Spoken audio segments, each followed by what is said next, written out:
The envoy of Earth. The station was enormous. Nexus Vera floated in space like a small city made of glass and metal, orbiting two suns that burned orange and white in the dark. Ships from 40 different worlds came and went from its docking arms every hour. Their hulls were different shapes and colors, some round, some long and sharp like needles, some covered in strange markings that no human had ever fully understood. The air inside the station smelled of 100 different things, because 100 different species breathed there, ate there, argued there. It was the most important place in the known galaxy. And Ambassador Lyra Vasquez walked through its main corridor like she belonged there. She was not tall. She was not frightening to look at. She had warm brown skin, short dark hair, and eyes that always seemed to be paying careful attention to everything around her. She wore the deep blue uniform of Earth's diplomatic corps, with a small flag of Earth stitched on her left shoulder, the pale blue marble on black. She carried no weapons. She never did. Behind her walked two aides, both young, both nervous, both trying very hard not to stare at the alien species passing them in the hall. Lyra was not nervous. She had been coming to Nexus Vera for 11 years. She had eaten meals with the Keth, whose forearms moved constantly when they talked. She had sat in silence for 3 hours with a Luum elder, because that was how the Luum showed respect through shared quiet. She had once spent an entire afternoon learning how to properly greet a Hesari diplomat, which involved bowing at a very specific angle while keeping both palms flat against your thighs. She had gotten it wrong twice, and right on the third try, and the Hesari had laughed a sound like wind chimes and said she was the first human to ever attempt it at all. That was Lyra Vasquez. She tried, she listened, she learned.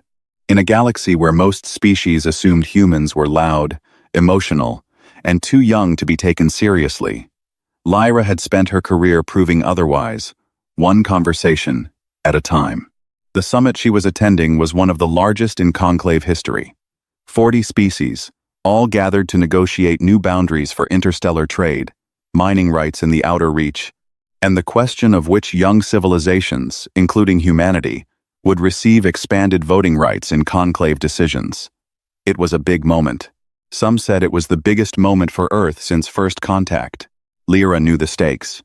She had written several of the proposals herself. She also knew that not everyone wanted humanity at this table.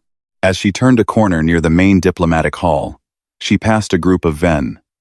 There were 4 of them, standing together, watching her with yellow eyes that did not blink. The Ven were tall, almost 2 meters, with dark green scales, broad shoulders, and a way of holding themselves that always suggested they were thinking about a fight. They wore the gray armor of the Ven Dominion, polished clean, with the red sigil of their ruling clan on the chest. None of them said anything. One of them smiled. It was not a friendly smile. Among the Ven, showing your teeth meant something different than it did for humans. Lyra met the eye of the one smiling. She gave a small, calm nod, the way she would nod at anyone. Then she walked on. Her aide, a young man named David, leaned close and whispered, "They hate us." "Some of them," Lyra said quietly. "Not all. And hate isn't the problem. The problem is what they do with it." She had been monitoring Veen behavior for years. She knew they had voted against humanity's membership at every conclave review. She knew their ambassadors called humans the wet planet apes in private, a phrase that had been leaked by a Keth intelligence contact 2 years ago. She knew the Ven Dominion had expanded aggressively in the outer reach, claiming systems that 3 other species had prior claims to, and that the upcoming summit threatened to undo a lot of that expansion. She had prepared for their interference. She had counter-arguments ready for every angle they might push. She had quiet alliances built with 9 other delegations, who shared humanity's concerns. She was ready. That night, she had dinner with the Luum delegation in a private room off the main corridor. The Luum were ancient. Their civilization was over 6,000 years old, and they spoke slowly, as if every word cost them something. But they were fair. They had always been fair to humanity. The elder Luum, across from her, a thin creature with pale silver skin and large dark eyes, set down what passed for a fork and looked at Lyra for a long moment. "You are prepared for tomorrow," it said. Not a question. "Yes," Lyra said. The Vane will try to delay the vote on human expansion rights. They have already spoken to 4 delegations. I know, she said. I've spoken to 6. The Luam elder made a sound that might have been a laugh. You are unusual, for a short-lived species. Lyra smiled. We make up for it by working fast. She walked back to her quarters late, after midnight by station time. The corridors were quieter now. Most delegations had retired. The cleaning units moved slowly along the floors, humming softly. The lights had dimmed to a deep amber, the standard night setting for Nexus Vera. She passed the central atrium, a wide-open space at the heart of the station, with a high, transparent ceiling that looked out into space. The 2 suns had set below the orbital horizon. Stars filled the ceiling like scattered salt. She stopped for a moment and looked up. She always did that. She liked the stars. She had told David once that no matter how many years she spent out here, she never got tired of looking at them.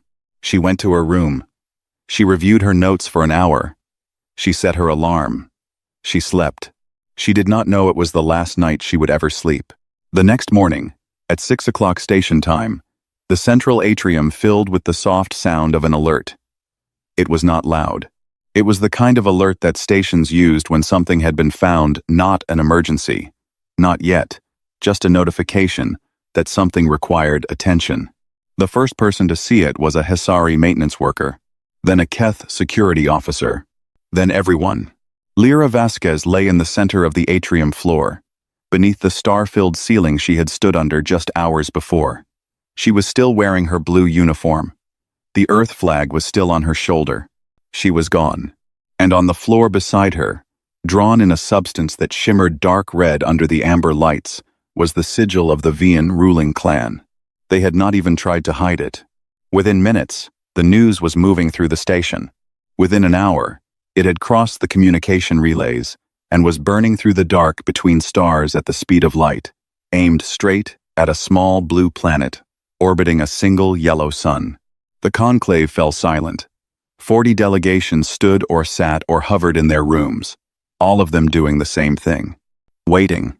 They had seen young species react to things like this before. They had seen rage. They had seen grief. They had seen reckless declarations, and wars started in an afternoon. They waited to see what the humans would do. They did not have to wait long to start feeling afraid. The silence before the thunder. The first thing the alien embassies on Earth expected was noise. That was what they knew about humans. Humans were loud. Humans felt things deeply, and let those feelings out in speech, in crowds, in broadcasts that filled every channel. When humans were angry, they shouted. When humans were sad, they wept in public. When humans were afraid, they talked about it constantly, as if speaking the fear out loud could somehow reduce its size.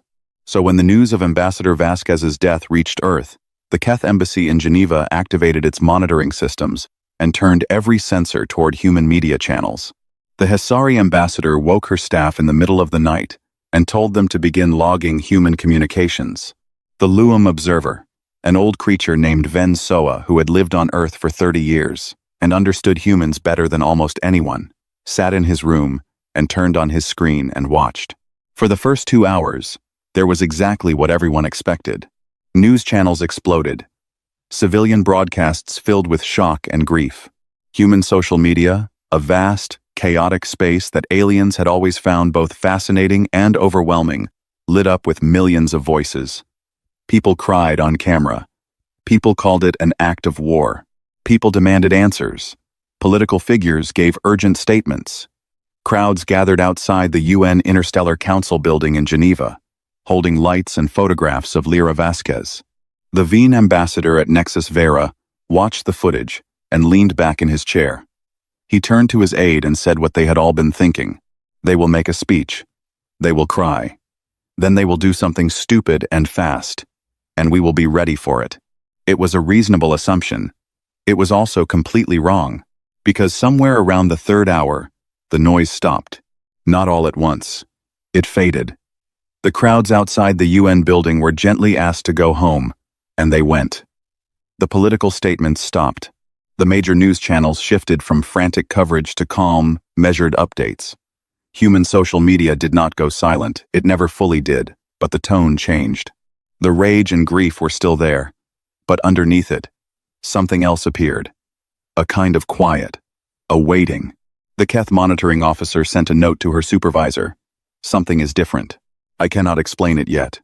Inside the UN Interstellar Council chamber in Geneva, the doors had been closed for 2 hours. No cameras were allowed. No statements came out. The council was made up of 12 humans, diplomats, military advisors, legal scholars, economists, and one very old woman named Director Sable, who had spent 40 years building Earth's interstellar infrastructure, and who was known, in private circles, for never raising her voice. She did not raise her voice now. She sat at the head of the long table and looked at each person in the room one by one, and said, quietly, "We are going to do this correctly. That means we are going to do this slowly. Nobody moves, nobody speaks publicly, nobody acts until I say so." Is that understood? It was understood.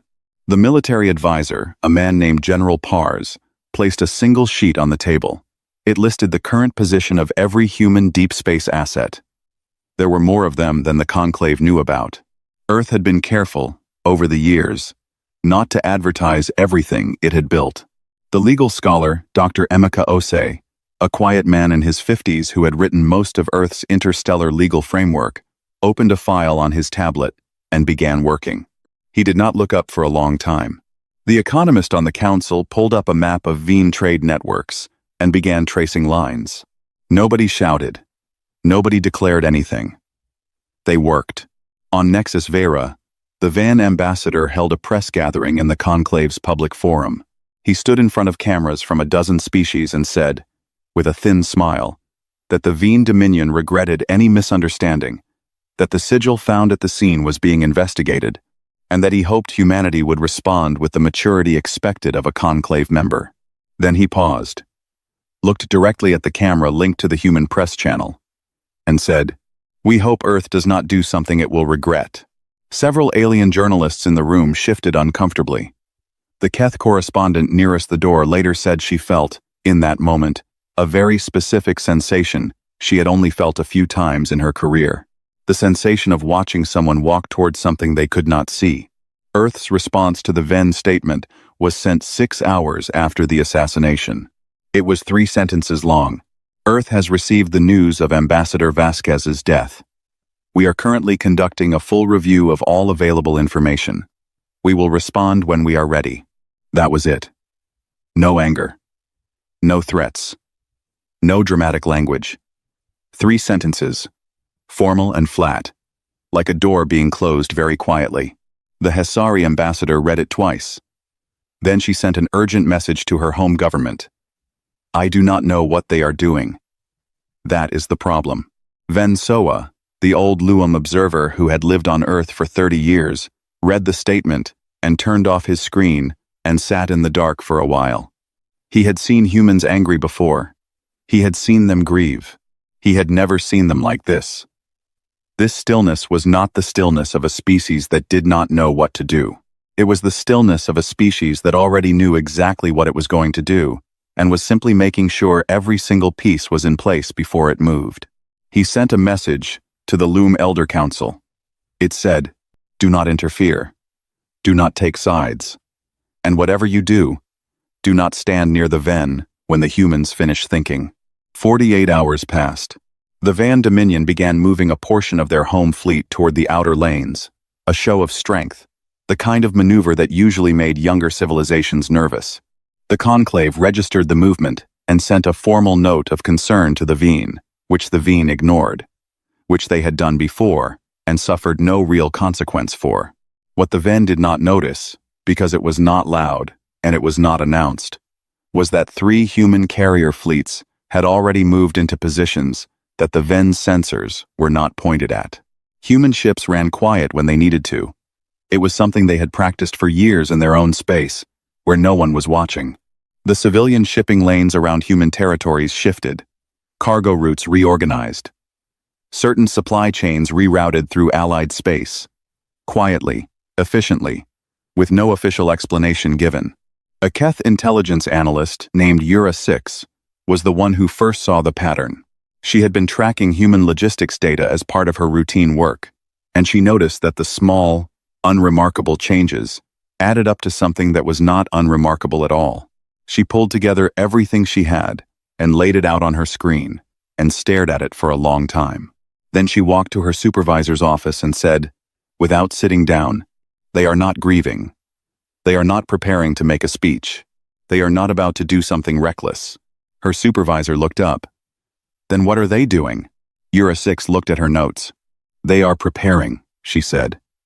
"And they have been preparing since the first hour. We just didn't see it because we were watching their faces instead of their hands." He arrived alone. That was the first thing every delegation noticed. When the human representative walked through the doors of the emergency conclave session, there was no security team behind him, no aides carrying files, no military officer standing at his shoulder to show that Earth had power. Just one man, in a plain dark suit, carrying a single flat tablet under his arm. His name was Dr. Emeka Osei. He was 53 years old. He was not famous outside of legal and diplomatic circles. He had a quiet face, the kind of face that did not demand attention, but held it once it had it. He walked to the human delegation's seat without hurry, placed his tablet on the table, and looked around the chamber. 40 delegations were present. The room was large and round, with curved rows of seats rising from the center floor like a bowl. The lighting was kept neutral, a pale white that worked reasonably well for most species' vision. The air was filtered and climate-controlled to a compromised temperature. No species found it perfectly comfortable, but none found it unbearable either. The conclave had spent 200 years designing rooms that were equally inconvenient for everyone, on the theory that shared discomfort encouraged cooperation. The Venn delegation sat in their section in the upper rows. Their ambassador was a broad-shouldered male named Drak Vel. He watched Dr. Osei settle into his seat with the same yellow-eyed stillness that his species used when they were deciding whether something was worth their time. The conclave speaker, a tall Keth, with 4 arms folded neatly in the formal position, called the session to order. "This emergency session has been called following the death of Ambassador Lyra Vasquez of Earth," the speaker said. "The floor is open for statements. The human delegation has requested the first address." Every eye in the room turned to Dr. Osei. He stood up. He did not use the microphone right away. He looked at the room for a moment, not nervously, just looking, the way a person looks at something they want to fully see before they start speaking. Then he said, in a calm and even voice, 72 hours ago, Ambassador Lyra Vasquez was murdered in this station. The sigil of the Venn ruling clan was placed at the scene.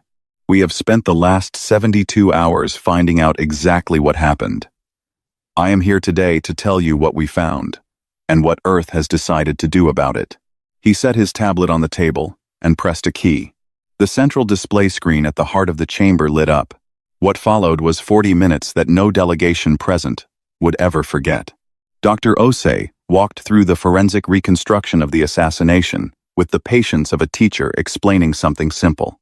Human forensic teams, working in shifts without rest, had gone through every recording device on Nexus Vera, the official ones and the unofficial ones, including 3 that the station's own security office had not known were operating. They had rebuilt every moment of the 12 hours before Lyra's death in precise detail. The screen showed corridors, movement, timing, data points connected by clean lines. The Venn had been careful. But they had not been careful enough, because they had not believed, truly believed, that any civilization would look this hard this fast. 3 VN operatives, not members of the official delegation, had arrived at the station 4 days earlier under false travel documents. The documents were good, better than good. Actually, good enough to pass every standard conclave check. They were not good enough to pass the check that Earth's intelligence team ran, after pulling records from 7 different station databases and cross-referencing them with Venn military personnel files obtained quietly through a contact network built over 9 years. The false evidence planted at the scene designed to look like the work of a third party, a fringe group with no Venn connection, was dismantled data point by data point on the central screen. The conclave watched in silence as Dr. Osei showed them exactly how it had been constructed and exactly why it did not hold together under examination. He was not dramatic about it. He did not use angry language. He presented each piece of evidence the way a person lays out tools, before starting work, organized, purposeful, with no wasted motion. When that section was finished, he moved to the next. He brought up 40 years of Venn violations of conclave law. Not a summary. The actual cases, each one documented, each one showing how the Venn had pushed past agreed boundaries, intimidated smaller species, manipulated trade agreements, and used their military size to avoid consequences. Case after case after case, in order, with dates and names and records. Several delegations in the room shifted in their seats. Some of these cases involved them, in small ways. There had been moments when it had seemed easier to look away from what the Veen were doing than to confront it. The screen did not let anyone look away. Earth is not presenting this as a list of complaints, Dr. Osei said. We are presenting it as a legal record. Under Conclave Charter, Article 41, Section 3, a pattern of violations of this scale removes diplomatic immunity from the offending delegation. We filed the formal request for removal of Venn diplomatic immunity 36 hours ago. We are asking the conclave to vote on it today. He paused to let that settle. Then he brought up one more thing. We are aware, he said, that any action Earth takes will have effects beyond the Venn dominion. 17 species in this chamber have trade arrangements with the Venn that make up a significant portion of their economic activity. Earth does not believe those species should suffer for the actions of the Venn government. He pressed another key. Onto the screen came a set of documents, trade agreements, economic support offers, resource sharing arrangements, one for each of the 17 species. All of them had been prepared in the last 72 hours. All of them were ready to take effect immediately, designed to replace what those civilizations would lose if Veen trade collapsed. These are gifts, Dr. Osei said simply. Not conditions, not negotiations. We are not asking for anything in return. We are simply making sure that innocent parties are not harmed by what is about to happen. The chamber was completely silent. Drak Vel, the Veen ambassador, sat very still in the upper rows. His yellow eyes did not blink. He had expected rage. He had expected demands. He had expected the kind of loud, clumsy reaction that young species always made, the kind that was easy to deflect, easy to spin, easy to turn into a political argument. He had not expected this. He had not expected an enemy who had spent 72 hours not just preparing to fight, but preparing to make sure no one else got hurt in the process. He had not expected an enemy who had already filed the legal paperwork before the public statement. He had not expected to come to this chamber and find that the ground had already been moved under him without a single sound. He understood, in that moment, that he had made a very serious mistake. Not the mistake of killing a diplomat. That had been calculated, deliberate, designed. The mistake was who he had killed it for. He had killed Lyra Vasquez to frighten Earth, to show the galaxy that humanity's bright, warm, careful diplomat could be taken away, and Earth would grieve and rage and make itself look small. Instead, Earth had gone quiet, and in the quiet, had become enormous. In the front row, the Luam elder who had shared dinner with Lyra Vasquez 2 nights before her death sat with her pale hands folded in her lap. She looked at the screen. She looked at Dr. Osei. She looked at the neat, thorough, patient destruction of everything the Venn thought they had accomplished. She leaned to her aide and said, in the low voice of someone who had seen a great many things over 6,000 years of civilization, I have watched 50 species go to war. I have watched them rage and charge and break themselves against each other. I have never watched one do it like this. Her aide asked what she meant. Most species, she said, strike when they are angry. The anger makes them fast, but it also makes them blind. She paused. These humans waited until they could see everything, and then they made sure everyone else could see it too. Dr. Osei collected his tablet from the table. He looked at the chamber one final time. Earth will respond to the murder of our ambassador, he said. We wanted the conclave to understand, before we did, that we know exactly what happened. We know exactly who is responsible, and we have already made sure the rest of you will not be caught in the middle." He sat down. The room stayed silent for a long time after that. It came exactly 96 hours after Lyra Vasquez died. Not 95, not 97, 96, to the minute. Several analysts in different civilizations noted this later, each arriving at the same conclusion. It was not a coincidence. The humans had chosen that number deliberately, because 96 hours was exactly long enough to do everything they needed to do, and not one moment longer than necessary. It was a statement in itself, dressed up as a timestamp. Every conclave communication channel opened at once. Every species with a receiver got the signal simultaneously. There was no pre-announcement, no warning that the broadcast was coming. It simply began. Earth's Prime Minister sat at a plain desk in a plain room. No flags behind her, no dramatic lighting, no uniformed officers standing at attention on either side. Just her, and a camera, and the kind of stillness that filled a room the way water fills a glass completely, quietly, with no space left over. Her name was Amara Dione. She was 61 years old, and had spent 30 years in interstellar policy. She had known Lyra Vasquez personally for 20 of those years. If she had cried in the last 4 days, she had done it somewhere private, and she was done with it now. She looked into the camera, and she spoke. She called it a declaration of consequence. Not a declaration of war. That choice of words was precise. War was a broad thing, a thing that swept up soldiers and civilians and neighboring territories and histories. A consequence was specific. It had a shape. It pointed at something exact and said, This is what happens." She spoke for 11 minutes.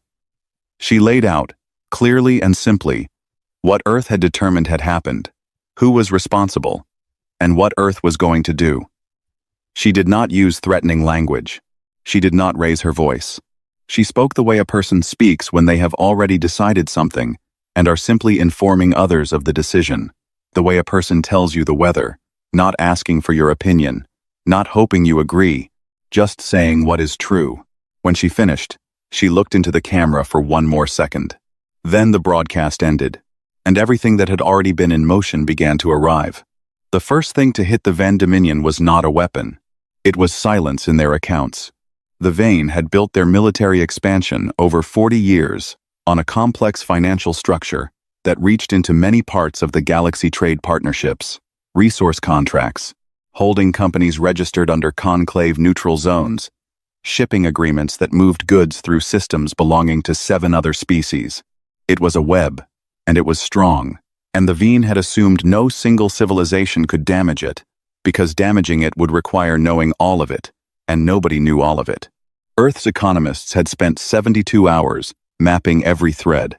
They had then spent the remaining 24 hours contacting every species, every financial institution, every neutral station that had any piece of that web, and presenting them with the same simple information. Here is what this arrangement is connected to. Here is the legal documentation proving it. And here is what we are asking you to do. Freeze it. Immediately. Voluntarily. And in exchange, Earth would cover any short-term losses. Most of them agreed. Some needed an hour to discuss it. A few needed 2. None of them wanted to be on the wrong side of what was clearly coming. At the same minute the broadcast ended, every external Vane financial holding locked. Accounts, contracts, pending payments, frozen. The Vane military logistics system, which ran on a cycle of automated payments to supply depots across 4 outer systems, sent error messages that nobody on the Vane side understood at first. Officers called their financial contacts and got no answer. They called again.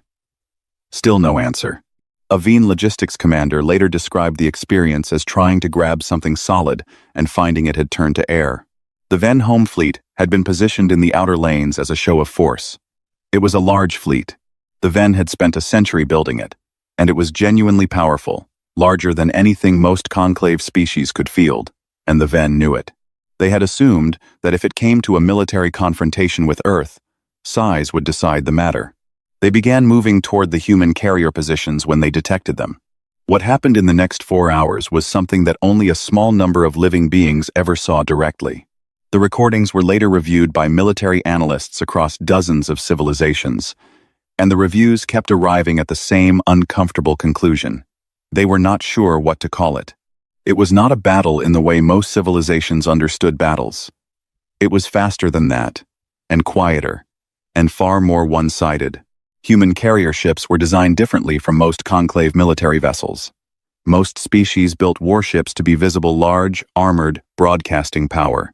It was a psychological strategy, as much as a tactical one. You wanted your enemy to see you and decide the fight was not worth it. Human ships were not built to be seen. They were built to be effective.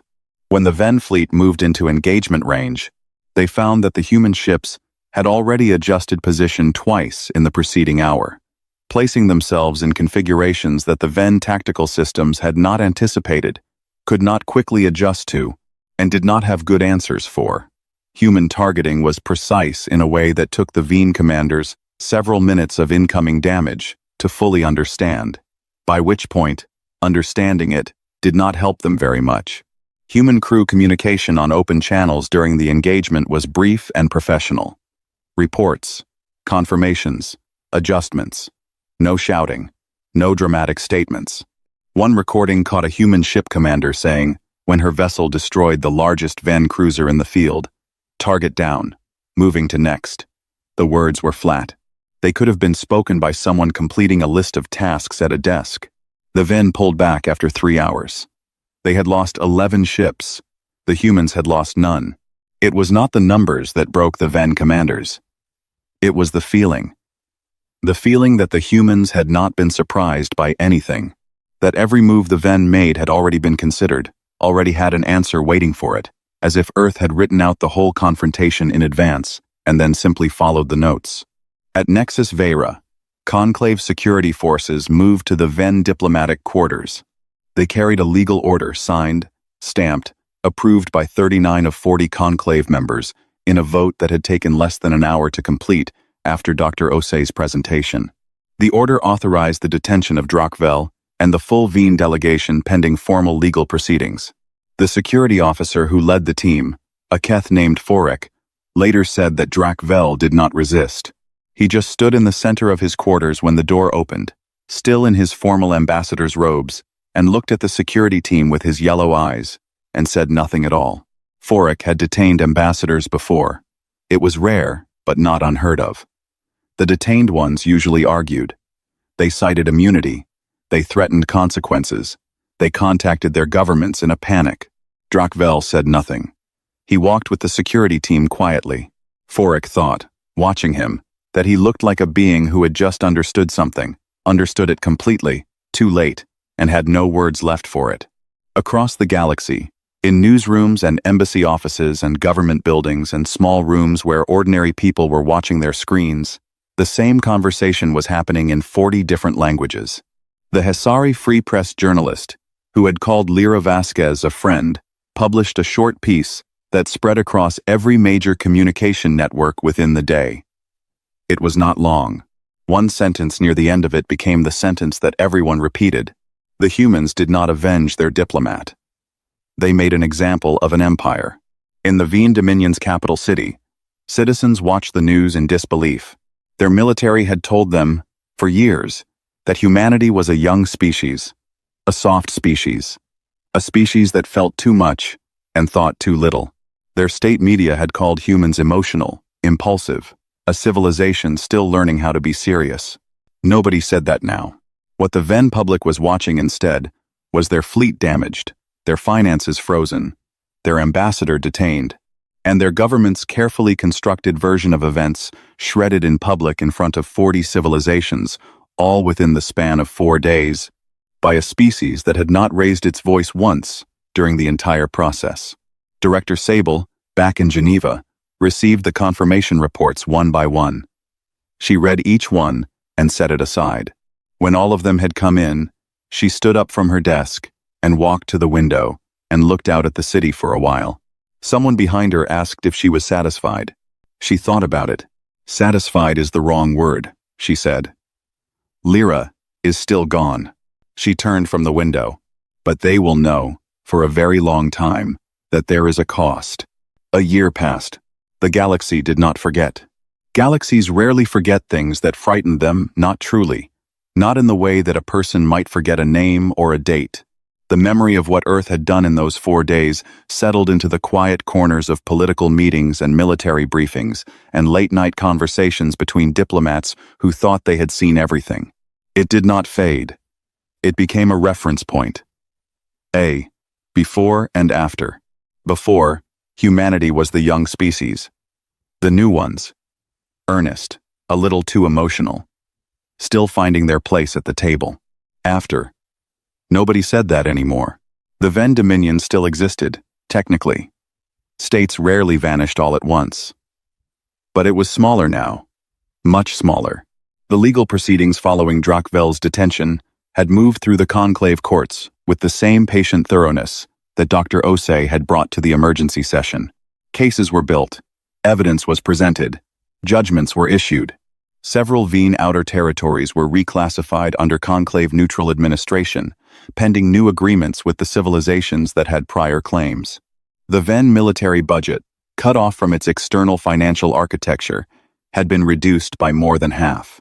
The species that had laughed along with Drakvel in the conclave forum when he mocked human restraint had, in the months following, made quiet and somewhat awkward efforts to improve their diplomatic relations with Earth. The humans had received these efforts politely, without gloating, which several alien analysts found more unsettling than if they had gloated. You could prepare for an enemy who showed you their anger. It was harder to know where you stood with someone who was always calm. The young Ven soldier's name was Kareth. He had been 19 years old when the response came. He had been stationed on one of the outer supply ships, far from the actual engagement, far enough that he had experienced the whole thing as a series of confusing status reports and a fleet that came back damaged and quiet. He had grown up believing the Dominion was the most powerful thing in this part of the galaxy. That belief had held him the way a structure holds weight. You don't notice it until it's gone, and then everything shifts. A Hesari journalist found him a year later, living in a small transit settlement on the edge of former Van space. He agreed to talk because he had nothing left to protect and felt, he said, that someone should say it plainly. The journalist asked him what the most frightening moment had been. He thought about it for a long time. He did not say the fleet engagement, though that had been bad. He did not say the financial collapse, though that had been fast and total and had left thousands of soldiers without pay inside a week. The most frightening moment, he said at last, was when I understood that they had already won before we moved. Before any of our ships went anywhere, before anyone fired anything, before Drakvel made that speech in the conclave, they had already won. We just didn't know yet. He looked at his hands. They had already done everything. The legal filing, the economic preparation, the fleet positioning, the support packages for the other species. All of it was done before they said a single word in public. They let us think we had time to react. We didn't. There was never any time to react. The time was already gone. He was quiet for a moment. We were told they were emotional, he said. We were told that was their weakness, that when something hurt them, they couldn't think clearly. He shook his head slowly. I don't know where that idea came from, but I know it was the most expensive idea anyone in my government ever had. The Keth intelligence analyst, Ura 6, published a formal assessment paper 8 months after the response. It circulated widely in government and military circles across a dozen civilizations. The paper was long and detailed and used careful language throughout, but its central conclusion was simple enough that most people summarized it in a sentence. We have been thinking about humanity wrong. The paper did not focus on the fleet engagement or the financial strike, though it covered both. It focused on the timeline. It mapped, hour by hour, what Earth had been doing from the moment the news reached them. It showed the precise sequence forensics, legal preparation, ally contact, economic planning, fleet repositioning, and it showed that each step had begun before the previous one finished, that they had been running multiple preparations at the same time in parallel, that what looked like 4 days of silence had actually been 4 days of intense, coordinated, invisible action. Ura 6's conclusion was not about power. It was about discipline.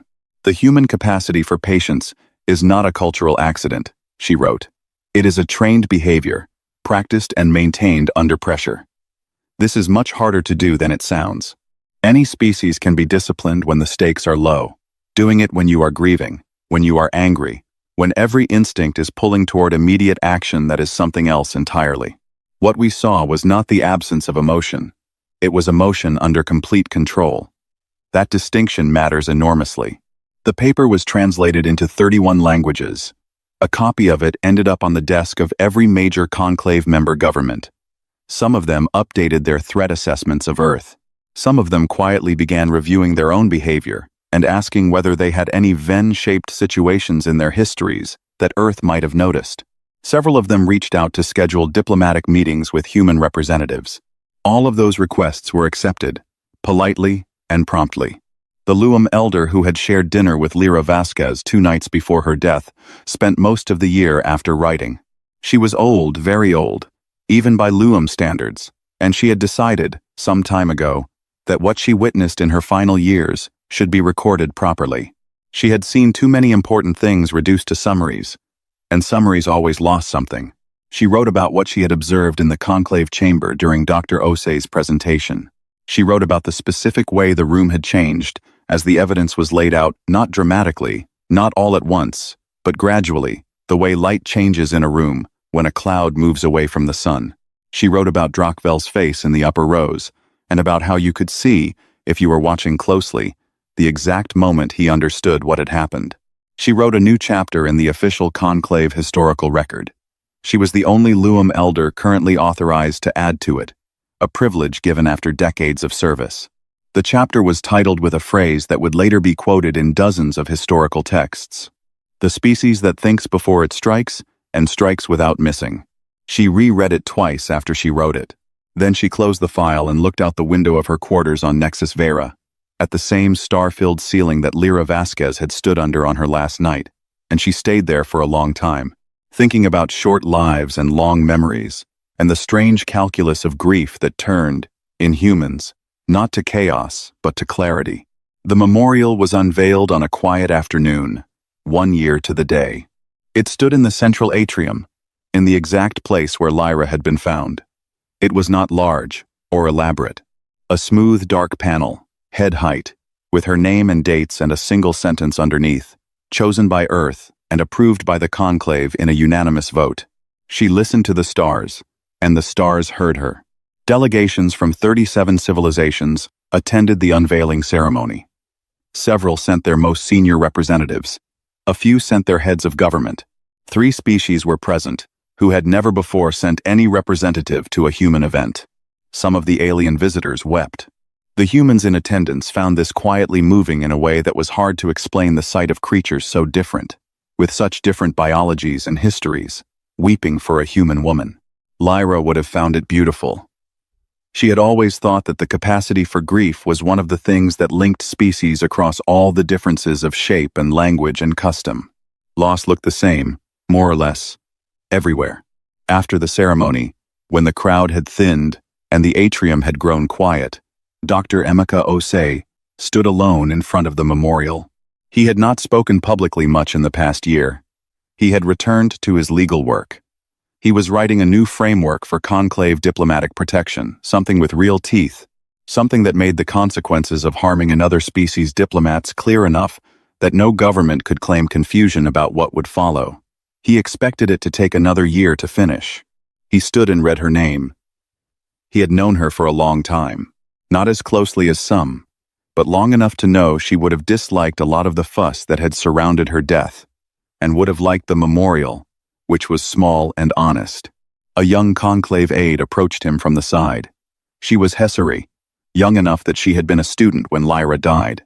She had watched the whole thing unfold from her homeworld, through news broadcasts and analysis feeds, and it had been one of the reasons she had applied for a position at the conclave. She had been working up the courage to ask Dr. Osei something for 3 months. "Were you ever afraid?" she asked him. "During those 4 days, were you ever afraid that Earth might lose?" He was quiet for a moment. He looked at the memorial. "No," he said. "We were not going to lose." "Then what were you afraid of?" He thought about it honestly. the way he did everything. I was afraid, he said, that we would not be careful enough, that we would move too fast, miss something, hurt someone we didn't intend to hurt. He paused. There is a difference between winning and doing it right. Winning was never the question. Doing it right was the only part that kept me up at night. The aide thought about this. Did you do it right? She asked. He looked at the memorial for one more moment. Ask me in 10 years, he said. He nodded to her politely, picked up his bag, and walked out of the atrium. The stars burned through the ceiling above the memorial, white and orange and quiet. 40 civilizations scattered across the dark, all of them turning over the same knowledge in their governments, and their histories, and their long institutional memories. You do not kill a human diplomat and walk away from it. You do not look at their grief and see weakness. You do not mistake their silence for the absence of a plan. And you do not, in any corner of any system under any stars in this galaxy, make humanity choose between patience and action. Because they will not choose between them. They will use both, in that order. And they will not miss.